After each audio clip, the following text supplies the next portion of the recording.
बहू से नफ़रत। हेलो दोस्तों, आज की कहानी है बहू से नफ़रत। ज़रूर पढ़िएगा, बहुत अच्छी कहानी है और बताइएगा आपको कैसी लगी। मम्मी, मैं कह रहा हूँ ना, मैं सिया से ही शादी करूँगा, अन्यथा मैं ज़िंदगी भर कुंवारा जाऊँगा और यह मेरा अंतिम निर्णय है। अब इस विषय पर मैं आपसे आगे बहस नहीं करूँगा। तभी अनुभव की मम्मी रमा जी ने कहा, बेटा तू समझता क्यों नहीं है?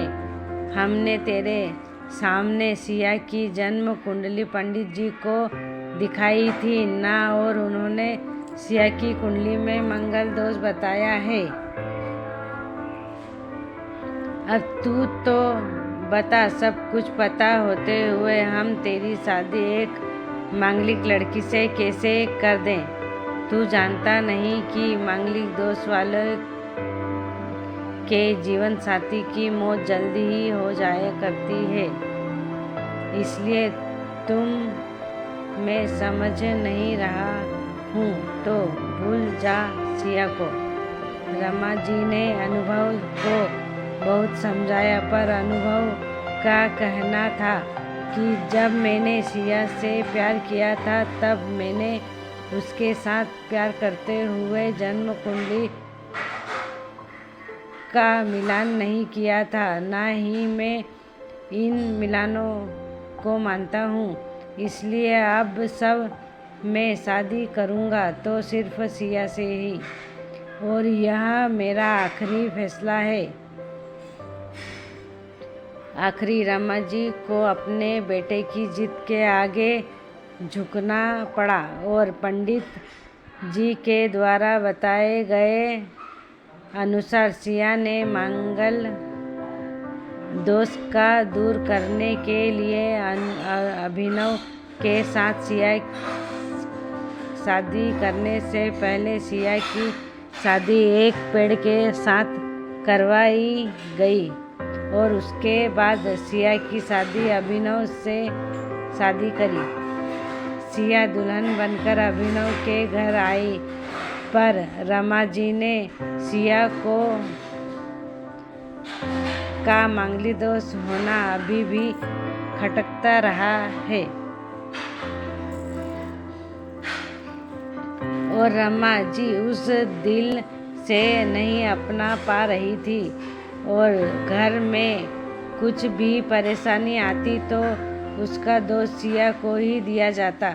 लेकिन सिया पढ़ी लिखी समझदार संस्कारी लड़की थी, और वह अपने ससुराल में माँ से मिल इन बेवजह के आरोपों को अपने दिल से नहीं लगाती थी, और ऐसे ही ससुराल में उसके दिन कट रहे थे।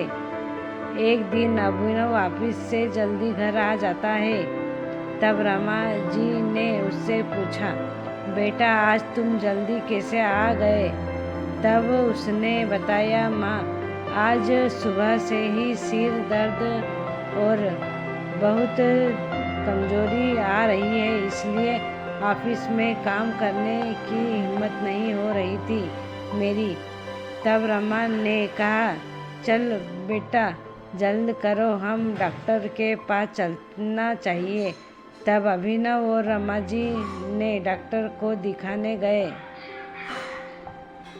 डॉक्टर को दिखाने के बाद मालूम पड़ा कि अभिनव को पीलिया हो गया है, और दोनों जैसे ही घर लौटे रमा ने घर को सिर पर उठा लिया और कहने लगी, जब से यह लड़की हमारे घर में आई है तभी से हमारे घर में परेशानी और बीमारियां भी साथ में लेकर आई है।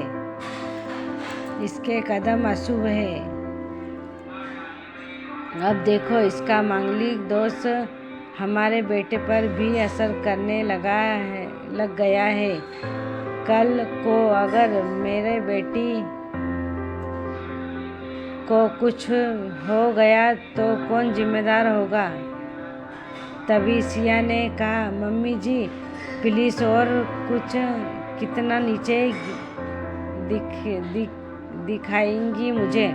आज तक मैं चुप रही क्योंकि पापा ने समझाया था कि बड़ों के आगे ससुराल में जवाब मत देना, पर आज तो आपने हद ही कर दी है।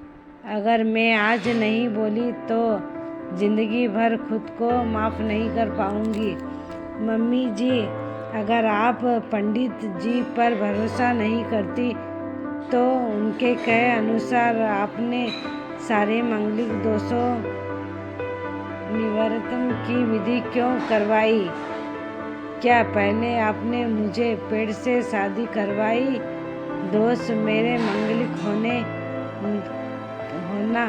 नहीं है, बल्कि दोष तो मेरे आपकी बहू होने में है, क्योंकि घर में जाने अनजाने में कुछ भी परेशानी आती है उसका आप मुझसे जोड़ देती हैं।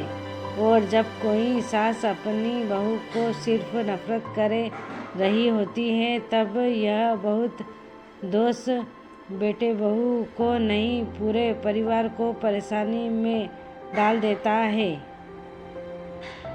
और इसे बहू दोष से मुक्ति भी सिर्फ सास ही दिलवा सकती है।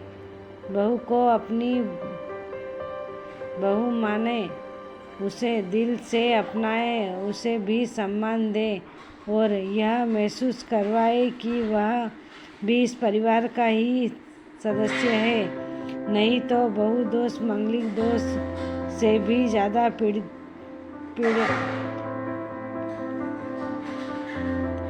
पीड़ादायक हो जाता है। सिया के कहे हुए बात रमा जी को दिल को झंझोड़कर रख दिया और उनके मन ही मन पश्चाताप भी हो रहा था। उस समय उन्होंने सिया को कुछ नहीं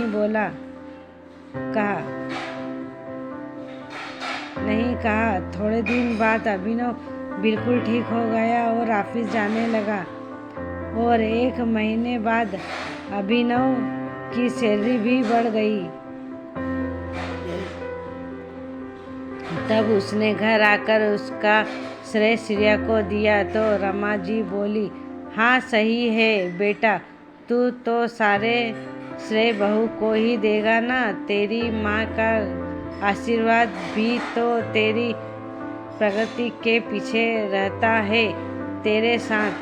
तू तो मुझे श्रेय न देना भूल ही गया। तब अभिनव ने कहा, माँ इस बार सिया का मांगलिक दोष मुझ पर और न ही मेरी तरकी पर नहीं लगा। और माँ जब हम बुरा परेशानी का श्रेय सिया को देते हैं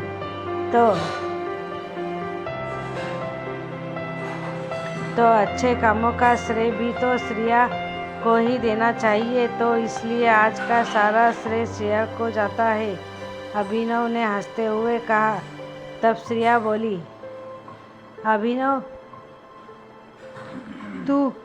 तुम भी मुझे ऐसा समझता है? तब अभिनव ने कहा, नहीं श्रेया, बिल्कुल नहीं, बल्कि मैं तो माँ को यह समझाना चाह रहा हूँ कि सुख दुख हमारे जीवन का हिस्सा है और कभी जीवन में खुशियाँ आती है तो कभी गम भी आते हैं। इसके लिए हमें परिवार के सदस्य या अपने बहुओं को दोष देना उचित नहीं है। तभी रमा बोली, बेटा सही कह रहा है तू, और तेरी तरक्की की बहुत है। मुझे इसे झूठे दोषों से बाहर निकालने के लिए आज मैं यह कसम खा लेती हूँ कि आज मैं बाद में श्रेया को किसी बात के लिए दोष नहीं दूंगी।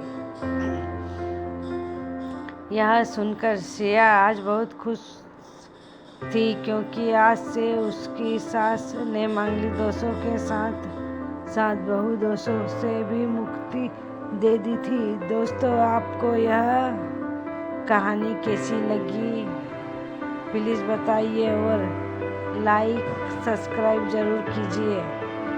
आप सबका बहुत बहुत धन्यवाद।